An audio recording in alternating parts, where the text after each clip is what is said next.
D'une province à une autre, le génie civil de l'Office des routes sous la conduite de Jano Kikangala Ngoy a procédé au montage de la partie du pont Ituri 2 situé sur l'axe Mambasa-Béa-Katou dans la province de l'Ituri sur la nationale numéro 44. L'Office des routes Ituri sollicite du Fonds national de l'entretien routier le financement restant, soit 50% du montant global relatif au coût des travaux.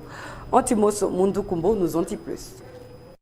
Effondrée en mars 2023 à la surprise générale, la partie du pont Ituri 2 a connu in fine le montage tant attendu pour permettre la remise en service de cet ouvrage d'intérêt interprovincial dans la partie est du Congo-Kinshasa.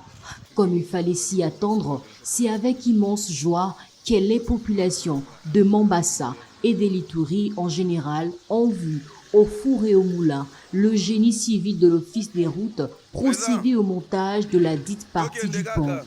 Le directeur général de l'Office des routes, le professeur Jano Kikangala Ngoy, s'est donné personnellement le devoir d'allier l'utile à l'agréable grâce au financement du Fonds national pour l'entretien routier FONER pour gagner ce pari en étroite collaboration avec la direction provinciale de l'Office des routes Ituri.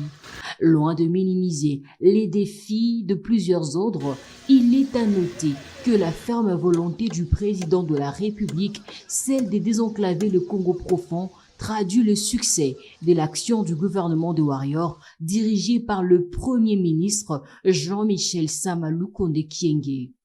Le pont Ituri 2 est situé sur l'axe Mombasa-Béa-Katou dans la province de l'Ituri sur la nationale numéro 44. Il revêt un caractère important et hautement stratégique sur le plan du commerce et du trafic dans cette partie du Congo profond. Il était temps, dans tous les cas, que l'Office des routes s'y mette pour la remise en service de ce pont d'intérêt interprovincial.